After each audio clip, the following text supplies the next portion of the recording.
Good morning students, आप सबका स्वागत है केमिस्ट्री की क्लास में। हम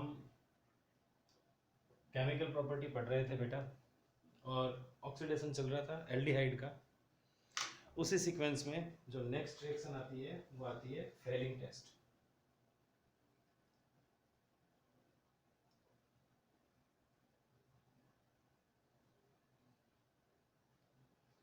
फेलिंग टेस्ट जो है, इसके अंदर बेटे दो सॉल्यूशन होते हैं, फेलिंग सॉल्यूशन ए और Fehling solution B. Fehling solution A जो होता है वो कॉपर सल्फेट का एक्वस सॉल्यूशन होता है, ठीक है। एक होता है Fehling solution A. Fehling solution A को फेलिंग सॉल्यूशन फर्स्ट भी कहते हैं। ये क्या होता है? Copper sulphate aqueous solution. Copper sulphate के एक्वस सॉल्यूशन को हम फेलिंग सॉल्यूशन ए कहते हैं बेटे। और एक होता है Fehling solution B. Fehling solution B, Fehling solution B होता है sodium potassium tartrate. Fehling solution B क्या होता है? Sodium potassium tartrate. Sodium potassium tartrate को रोसेल सॉल्ट भी कहते हैं।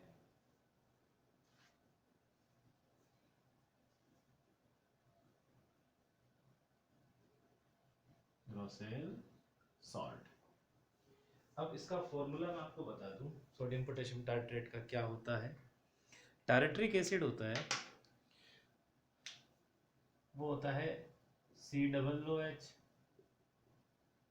COH and H, COH and H, COOH। ये होता है टार्ट्रिक एसिड। इस टार्ट्रिक एसिड के कार्बोक्सिलिक ग्रुप के दोनों हाइड्रोजन्स को अगर हम हटा दें, इसको भी हटा दें और इसको भी हटा दें, तो टार्ट्रेट आयन बन गया। इसमें एक जगह तो लगा दें हम सोडियम और एक जगह लगा दें हम पोटेशियम, तो ये बन गया आपका सोडियम पोटेशियम टार्ट्रेट, और इसको रोसेल सॉल्ट भी कहते हैं, ठीक है। तो जो कॉपर सल्फेट का एक्वस सॉल्यूशन होता है ये ब्लू कलर का होता है, और रोसेल सॉल्ट का यानी फेलिंग सॉल्यूशन बी जो होता है ये कलरलेस होता है। ये कलरलेस होता है। जब इन दोनों को हम मिक्स करके बॉयल करते हैं तो जो मिक्सचर बनता है उसको हम फेलिंग सॉल्यूशन कहते हैं, और वो लाइट ब्लू कलर का सॉल्यूशन होता है। जो कॉपर सल्फेट होता है,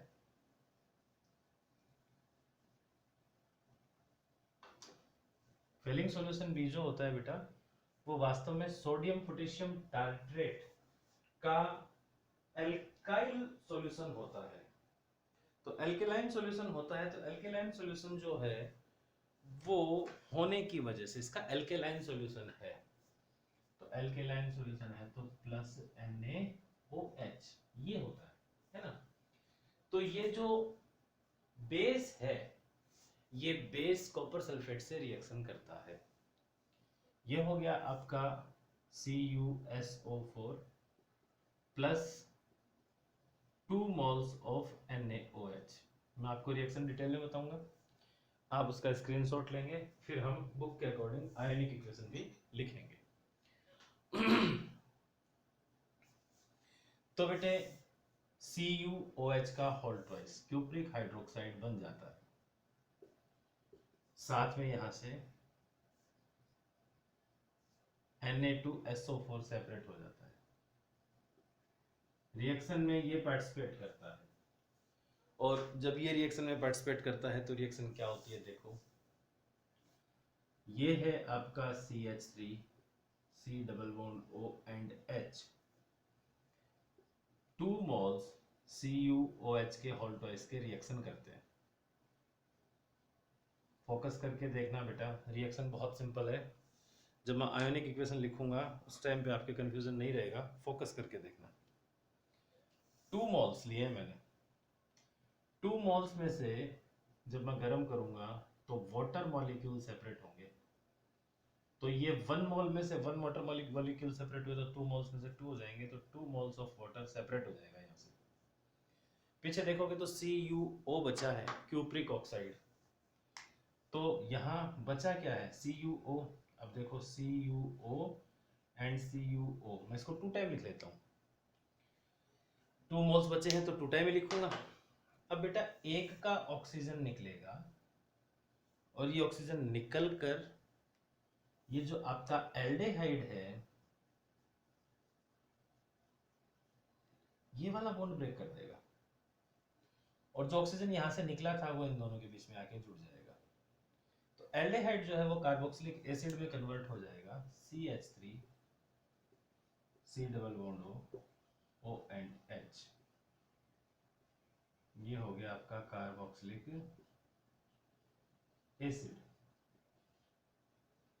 ये कंप्लीट हो गया, 2 मोल्स ऑफ वाटर निकल गए। अब यहां फोकस करके देखो बेटा क्या बचा, Cu2O।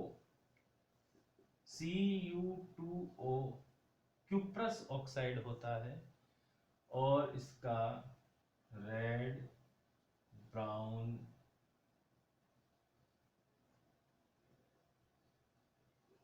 प्रेसिपिटेट होता है। तो अगर रेड ब्राउन प्रेसिपिटेट आ जाए,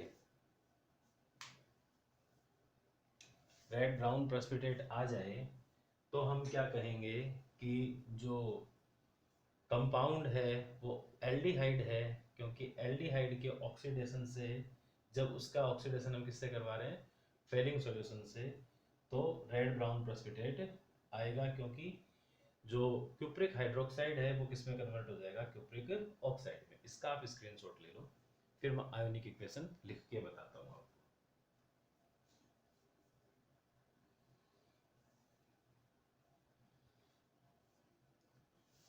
कल जब हमने टॉलेंस रिएजेंट टेस्ट देखा था तब भी हमने वहां पे आयोनिक इक्वेशन लिखी थी, ठीक वैसे ही आयोनिक इक्वेशन यहां लिखेंगे।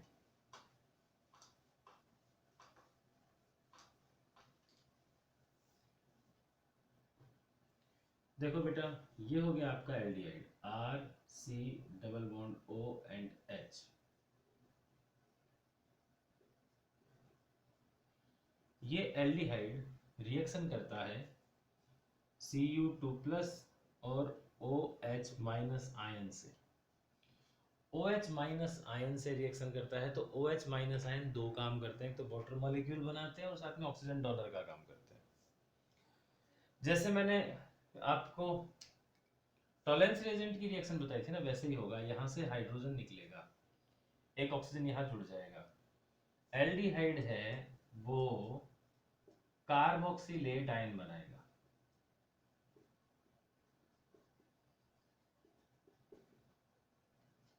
साथ में Cu2 प्लस जो है ये Cu2O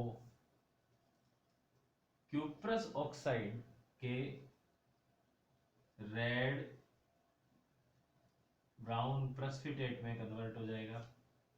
यहां पे साथ में बनेंगे वाटर मॉलिक्यूल H2O। रिएक्शन को बैलेंस करना है तो यहां आप 5 moles of OH minus ion ले लो। एक यहां से ऑक्सीजन निकल के यहां जुड़ गया, ऑक्सीजन बचे यहां पे 4 में से एक ऑक्सीजन कॉपर के साथ जुड़ गया, या कॉपर ले लो 2 टाइम, तो ऑक्सीजन बचे यहाँ पे 5 हाइड्रोजन ये और 1 हाइड्रोजन ये, total 6 hydrogen 3 oxygen, 3 moles of water. Charge cheque कर लो बेटा, 5 1 जा 5 माइनस का 5, 2 2 जा 4 प्लस का 4, यहाँ पे टोटल आया -1। इधर भी चार्ज कितना है, -1। रिएक्शन में रिएक्टेंट प्रोडक्ट दोनों साइड में चार्ज इक्वल हो और मॉलिक्यूल्स इक्वल हो तो इक्वेशन बैलेंस होती है। तो इसकी आयोनिक इक्वेशन ये होगी फेलिंग टेस्ट की, इसका भी आप स्क्रीनशॉट ले लो। इसके बाद एक ऑक्सीडेशन आपके और बचता है, और जो वो ऑक्सीडेशन बचता है उसे हम हेलोफार्म रिएक्शन कहते हैं। जो ऑक्सीडेशन बचता है उसे हम कहते हैं हेलोफार्म रिएक्शन। तो नेक्स्ट देखो, एल्डिहाइड से हेलोफार्म रिएक्शन क्या होगी।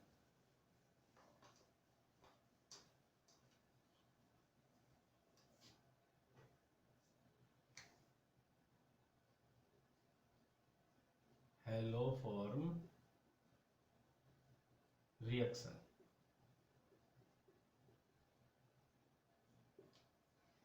हेलोफॉर्म रिएक्शन के लिए आपको जो एल्डिहाइड चाहिए वो एल्डिहाइड एसेटल्डिहाइड होना चाहिए, क्योंकि हेलोफॉर्म रिएक्शन जो कंपाउंड देता है उस कंपाउंड की कंडीशन ये है कि उसके अंदर CH3CO ग्रुप हो, चाहे तो वो एल्डिहाइड हो और चाहे वो कीटोन हो।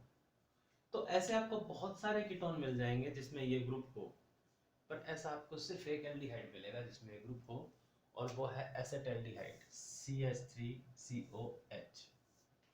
तो पहले हम एसेटल्डिहाइड से हेलोफॉर्म रिएक्शन देखते हैं, उसके बाद में हम कीटोन से देखेंगे। बेटे इस रिएक्शन को रिप्रेजेंट करने के 2-3 तरीके हैं, और आपकी बुक जो है अलग अलग जगह इन अलग अलग मेथड्स को यूज करती है। मैं आपको ये मेथड समझाता हूँ, पेशेंस के साथ आप इनको समझेंगे और उसके बाद में क्वेश्चन के अकॉर्डिंग आप इसका आंसर लिखेंगे।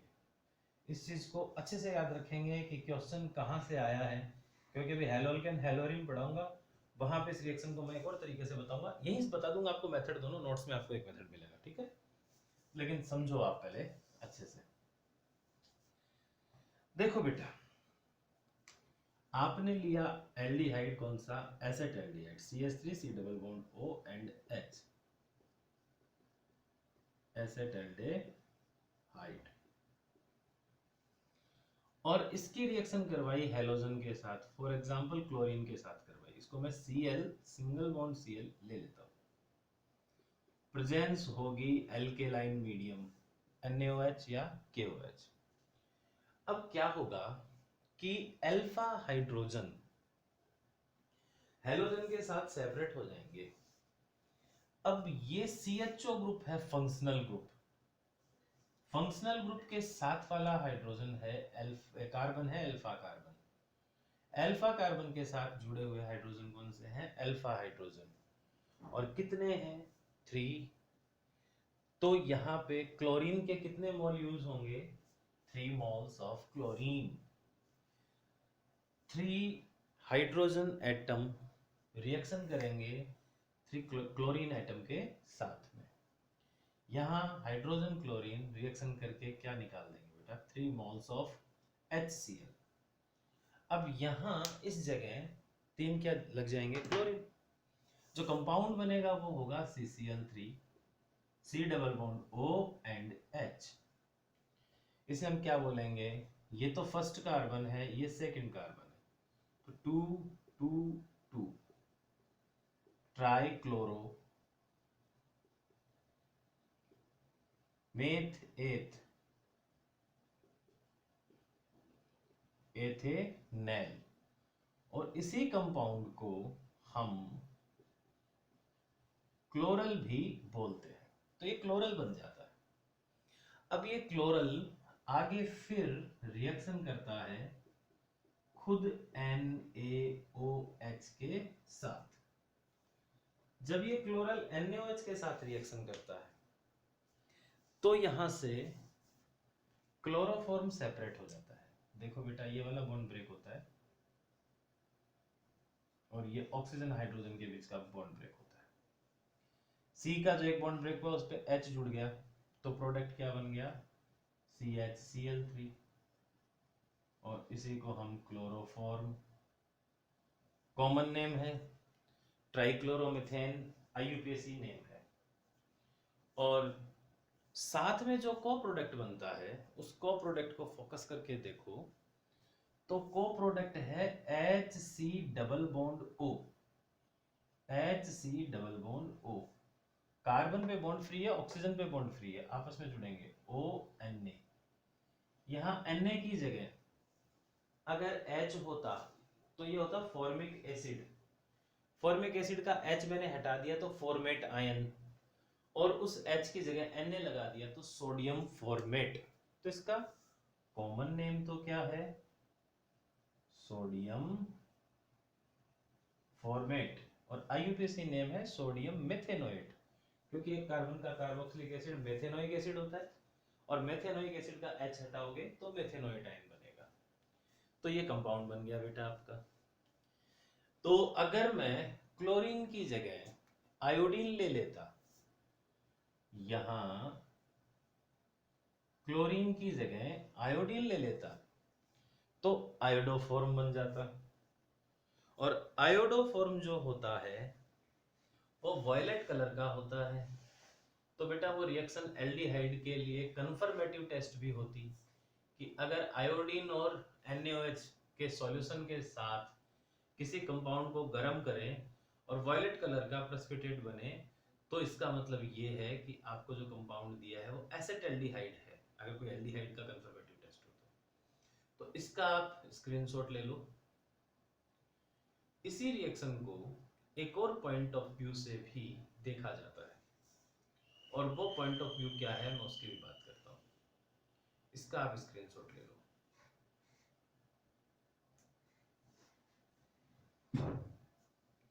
आई थिंक आप लोग आयोडीन के साथ तो इस रिएक्शन को कर लोगे, मुझे उम्मीद है। और फिर भी अगर प्रॉब्लम हो तो आप मुझे व्हाट्सएप पे मैसेज करके बता सकते हैं कि सर आयोडीन के साथ करके बताओ, मैं आपको रिएक्शन करके बता दूंगा।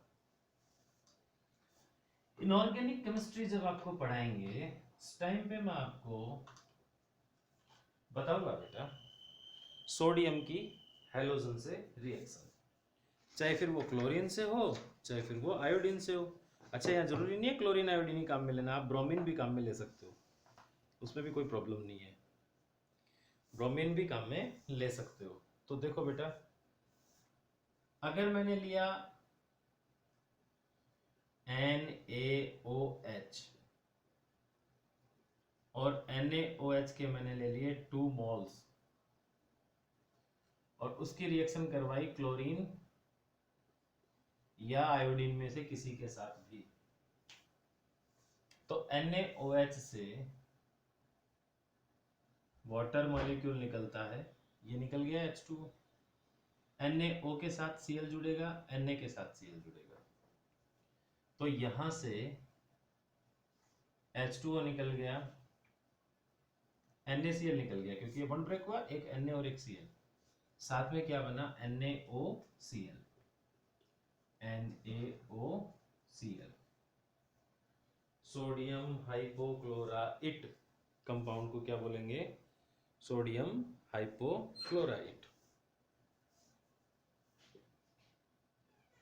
Sodium hypochlorite. अब ये सोडियम हाइपोक्लोराइट रिएक्शन करेगा, किसके साथ करेगा? एल्डिहाइड के साथ करेगा, CH3 C double bond O and H, एसेटल्डेहाइड। इसके साथ रिएक्शन किसने की? NaOCl ने। बेटे देखो, इसके 3 मोल्स रिएक्शन करेंगे, 3 मोल्स हाइड्रोजन और 3 मोल्स क्लोरीन एक दूसरे के साथ अपनी जगह बदल लेंगे, ये स्विच करके यहाँ गया और ये यहाँ आया, ये नेक्स्ट मैकेनिज्म है रिएक्शन का। तो इससे क्या बन जाएगा? देखो, CCl3CHO वही बन गया, CCl3 C double bond O and H, chloral. Chloral के साथ यहां से जब ये H निकल के यहां गए तो क्या बन गया? NaOH, 3 moles of NaOH। अब जो आपका क्लोरल बना CCl3 C double bond O and H, ये NaOH से रिएक्शन करेगा,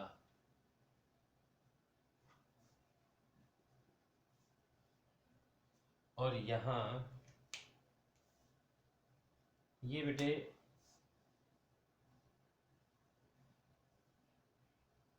CCl3 एंड H यानी CHCl3 क्लोरोफॉर्म बन जाएगा, साथ में HCOONA HC double bond ONA। IUPAC नाम लिख देता हूँ अब की बार, सोडियम मेथेनोएट बन जाता है। ठीक है, तो ये थी हेलोफॉर्म रिएक्शन और हेलोफॉर्म रिएक्शन के दोनों मेथड। तो ऑक्सीडेशन हो गया बेटा एल्डिहाइड का। अब हम बात करेंगे ऑक्सीडेशन ऑफ कीटोन। तो कीटोन के ऑक्सीडेशन की भी हम बात कर लेते हैं। सबसे पहले हम बात करते हैं जनरल ऑक्सीडेशन यानी ऑक्सीडेशन विद KMnO4 K2Cr2O7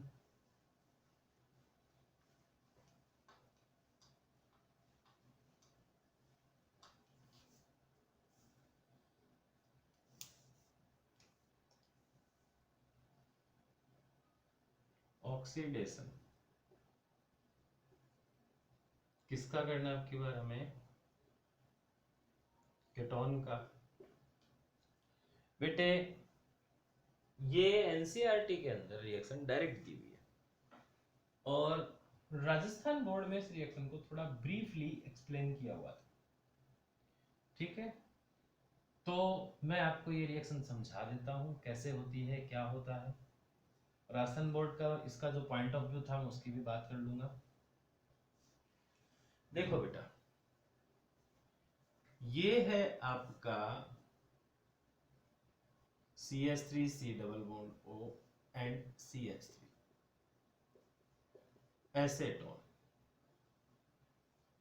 यहां दोनों तरफ कार्बोनिल कंपाउंड के ग्रुप के दोनों तरफ एक जैसी हाइड्रोकार्बन सीरीज है। पहली बात तो यह है कि कीटोन का ऑक्सीडेशन इजीली नहीं होता। जो ऑक्सीडाइजिंग एजेंट होते हैं KMnO4 या K2Cr2O7 एसिडिक, इनकी प्रेजेंस में अगर ये लंबे टाइम तक पड़ा रहे कीटोन तो इसका ऑक्सीडेशन होता है, इजीली इसका ऑक्सीडेशन नहीं होता। जब इसका ऑक्सीडेशन होता है तो कार्बोक्सिलिक एसिड बनता है। मैं रिएक्शन को एक्सप्लेन करके बता रहा हूं पूरी की कैसे कैसे होता है। पहले तो बेटा बॉन्ड ब्रेक होगा, ये यहां तो दोनों तरफ पोजीशन एक जैसी है तो कोई इफ बट नहीं है, कोई ज्यादा सोचने वाली बात नहीं है। इधर वाला तोड़ दो चाहे बॉन्ड इधर वाला तोड़ दो। यहां CH3C डबल बॉन्ड हो, OCH3 को मैं ऐसे ओपन करके लिख लेता हूं। अगर मैं इसको इकट्ठा लिखूं तो ये मिथाइल ग्रुप है। ओपन में भी मिथाइल ही है लेकिन थोड़ा समझने वाली बात है। तो मिथाइल, मिथाइल किस पे जुड़ा हुआ है?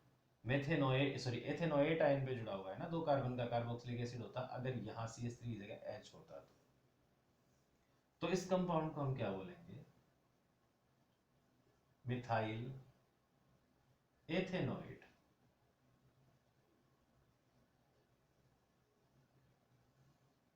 मिथाइल एथेनोएट जो है, फिर इसके आगे का बॉन्ड ब्रेक होगा और इसके बॉन्ड ब्रेक होने से कंपाउंड क्या बनेगा? देखो 3 ऑक्सीजन एटम जुड़ेंगे यानी कि 2 मोल्स ऑफ ऑक्सीजन। एक एटम ये रहा, 3 ये रहे, 4 एटम से 2 मॉलिक्यूल बनते हैं। बेटे स्क्रीनशॉट ले लेना इसका और रिएक्शन को जितने भी मैं कहता हूं ना स्क्रीनशॉट ले लो। जब आप नोट्स बनाओ, मैं जो नोट्स भेजूं उनसे, तो ये स्क्रीनशॉट आपके पास होने चाहिए। अच्छे स्टूडेंट की ये निशानी होती है कि अच्छे स्टूडेंट को जो कीज होती हैं वो कीज को हमेशा अपनी पॉकेट में रखता है। यहां मेरे कहने का मतलब ये है कि रिएक्शन को जैसे मैं बोर्ड पे समझाता हूं वैसे आपको एग्जाम में रिएक्शन नहीं लिखनी होती। एग्जाम में आपको डायरेक्ट रिएक्शन लिखनी होती है और जब आप डायरेक्ट रिएक्शन लिखते हो तो रिएक्शन लिखते टाइम आपको लगता है यार ये रटनी पड़ेगी, है ना। लेकिन आपने अभी तक अगर ऑर्गेनिक मन लगा के पढ़ी है तो आपको पता चल गया होगा इस बात का कि कोई भी रिएक्शन रटनी नहीं पड़ती।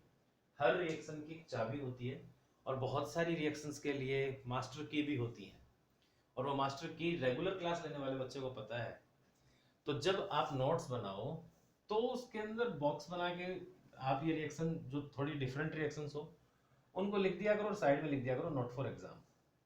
उसका बेनिफिट ये है कि जब याद करने बैठोगे तब तो ये रिएक्शंस आपकी आंखों के सामने रहेंगी तो इजीली रिएक्शन याद हो जाएगी, और एग्जाम तक प्रैक्टिस इनकी इतनी हो जाएगी कि आप डायरेक्ट भी लिख सकते हो। अब ये 3 ऑक्सीजन क्या करेंगे ये देखो। पहले तो यहां देखो CH3COOH, आपका कार्बोक्सिलिक एसिड तो बन गया CH3C double bond O and H, ये हो गया आपका एसिटिक एसिड। 3 ऑक्सीजन है, एक ऑक्सीजन तो निकलेगी हाइड्रोजन्स के साथ में और क्या बनाएगी वाटर। 2 ऑक्सीजन एटम निकलेंगे इस कार्बन के साथ में और क्या बनाएंगे CO2। तो बेटे ये तो तब होता है जब आपके पास में जो कंपाउंड है वो कीटोन हो। कौन सा वाला? एसेटोन।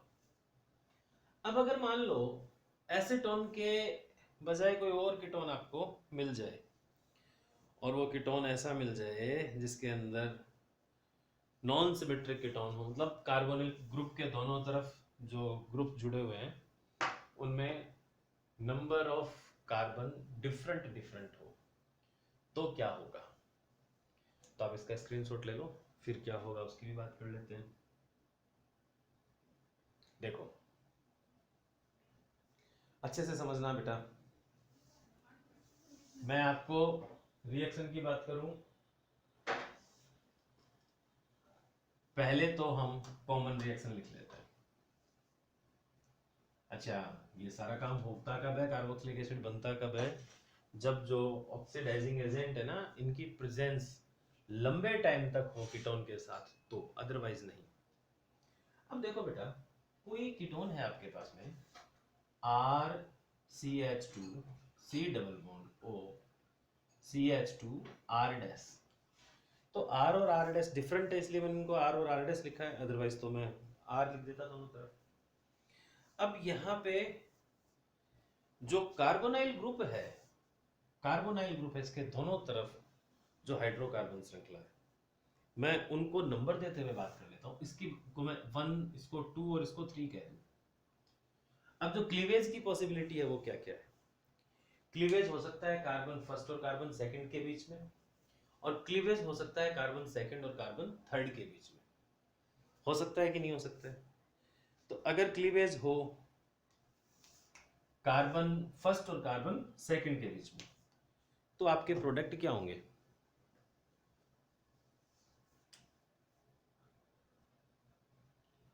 ये बॉन्ड ब्रेक हो रहा है यहां से कार्बन फर्स्ट और कार्बन सेकंड के बीच, ऑक्सीडेशन हो रहा है कार्बन फर्स्ट और कार्बन सेकंड के बीच से, क्लीवेज किया आपने। तो यहां R C double O H एक कार्बोक्सिलिक एसिड तो यहां से बनेगा। कैसे बनेगा मैं रिएक्शन समझाऊंगा बेटा, फोकस करके देख लो आप, अभी टेंशन में आने की कोई बात नहीं है। और एक प्रोडक्ट बनेगा RCH2 C double O H, RCH2 COOH, तो 2 डिफरेंट कार्बोक्सिलिक एसिड बनेंगे। फर्स्ट पॉसिबिलिटी ये हो गई।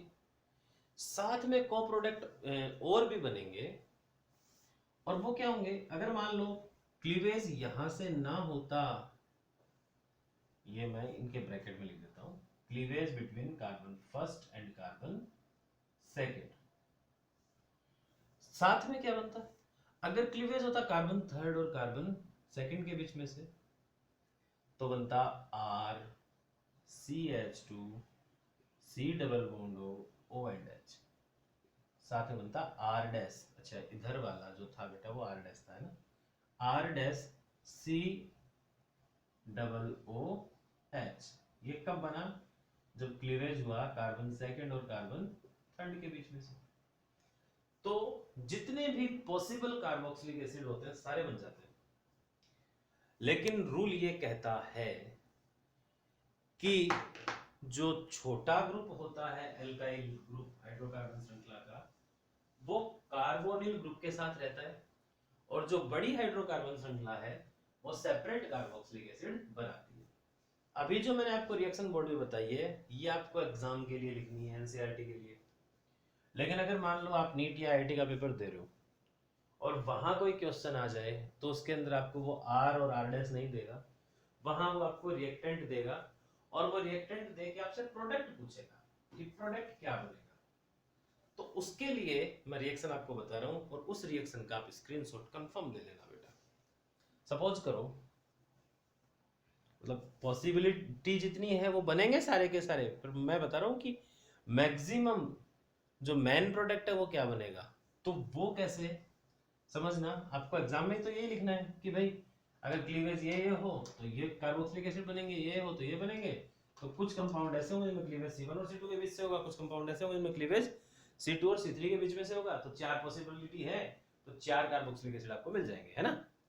लेकिन बेटा देखो, अगर मान लो हम कंसेप्ट की बात करें तो CH3 C double bond O, suppose that ये है CH2 CH2 CH3। अब अगर आप इसको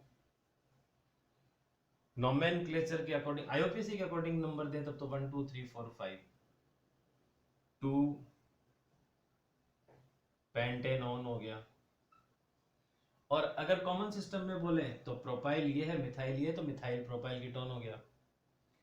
अब जो मैं आपको बता रहा हूं कि जो मेन प्रोडक्ट है वो ज्यादा कौन सा बनता है, तो अगर मैं उसकी बात करूं ना बेटे, तो छोटी हाइड्रोकार्बन श्रृंखला मोस्टली CO के साथ रह जाती है, और बॉन्ड ब्रेक होता है बड़ी हाइड्रोकार्बन सीरीज और कार्बोनाइल ग्रुप के बीच में से, cleavage between C2 and C3 in this case. अब यहां होगा oxidation in the presence of acidic potassium dichromate, acidic K2Cr2O7। यहां ऑक्सीजन आ गया तो ये बना CH3 C double bond O, यहां CH2 ओपन करके लिख लूं, फिर CH2 CH3, CH2 मैंने हाइड्रोजन शो कर दिए, CH2 CH3 हो गया, methyl ethyl propyl, propyl number of carbon कितने 2 है, 2 कार्बन का कार्बोक्सिलिक एसिड क्या होता है एथेनोइक एसिड, और एथेनोइक एसिड जो है उसका इक एसिड हटा के एथेनोएट आयन लग जाएगा। जो यहाँ इंटरमीडिएट बना वो क्या बना, वो बना आपका प्रोपाइल एथेनोएट। और जो मैंने अभी थोड़ी देर पहले आपको ऑक्सीडेशन समझाया था उसी से समझना बेटे, ये बॉन्ड ब्रेक हुआ, फोकस करके देखना, मैं रिएक्शन को डायरेक्ट बताऊंगा। 2 ऑक्सीजन रिएक्शन करेंगे यहाँ पे, ये बॉन्ड ब्रेक हुआ तो CH3COOH बन गया, तो एक तो बन गया CH3 C double bond O and H। Acetic acid कह दो चाहे आईयूपीएसी में एथेनोइक एसिड कह दो। इधर देखो, इस कार्बन पे 2 बॉन्ड फ्री हुए, उसके साथ एक ऑक्सीजन जुड़ेगा, एक एक करके देखना है ना।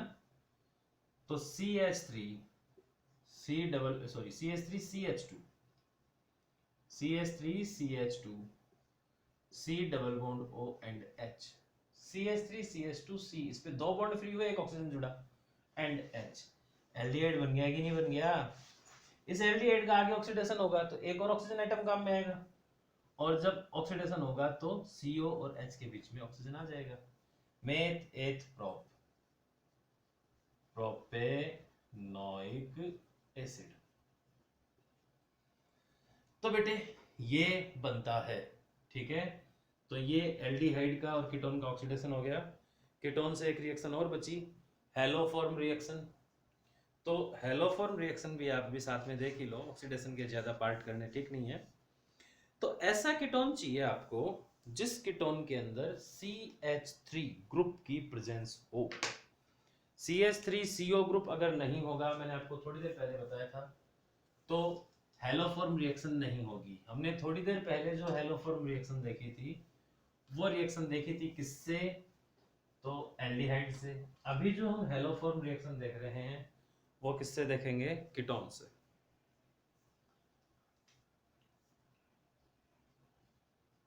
हेलोफॉर्म रिएक्शन, एक ग्रुप तो कोई भी हो, चाहे CH3 हो, चाहे C2H5 हो, चाहे अनदर वन हो, बट CO CH3 इसकी प्रेजेंस जरूरी है बेटा, ठीक है ना। अगर CO CH3 ग्रुप नहीं होगा तो हेलोफॉर्म रिएक्शन नहीं होगी। एल्डिहाइड में भी ये बात कंपलसरी है और कीटोन में भी ये बात कंपलसरी है। तो ये हो गया आपका कीटोन। अब आप इसकी रिएक्शन करवा दो आयोडीन के साथ या क्लोरीन के साथ या ब्रोमीन के साथ। आयोडीन के साथ करवाओगे आयोडोफॉर्म बनेगा, क्लोरीन के साथ करवाओगे क्लोरोफॉर्म बनेगा, ब्रोमीन के साथ करवाओगे ब्रोमोफॉर्म बनेगा।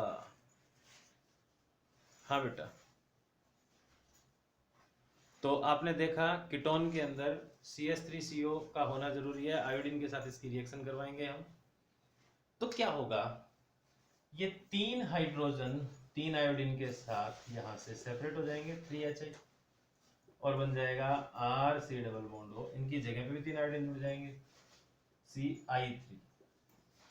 और जब ये रिएक्शन करेगा बेस के साथ तो क्या होगा, ये तो निकल जाएगा इस H के साथ CHI3 आयोडोफॉर्म, साथ में बनेगा RC double bond ONA, sodium salt of carboxylic acid या सोडियम कार्बोक्सिलेट। अब बेटे एक रिएक्टेंट आपको देता हूं मैं, इस रिएक्टेंट से आपको हेलोफॉर्म रिएक्शन करवानी है, इसका आप स्क्रीनशॉट ले लो। और ये जो रिएक्शन है ये करवा के आप लोग मेरे व्हाट्सएप पे मुझे मैसेज करेंगे। रिएक्टेंट है आपके पास में HC डबल बॉन्ड O, यहाँ पे है आपके पास में CH3, यहाँ C इसके साथ, यहाँ है CH3, यहाँ है C डबल बॉन्ड O और यहाँ है CH3। ये आपका कंपाउंड है RCOR कीटोन है और इसकी रिएक्शन करवानी है आपको क्लोरीन के साथ NaOH के प्रेजेंस में। और ये रिएक्शन करवा के उसकी फोटो क्लिक करके मेरे व्हाट्सएप पे आप लोग भेजेंगे। ये आपका होमवर्क है। तो ऑक्सीडेशन कंप्लीट हो गया, नेक्स्ट क्लास में मिलते हैं। तब तक घर पे रहें, सुरक्षित रहें, अपना और अपनों का ख्याल रखें। टेक केयर बेटा।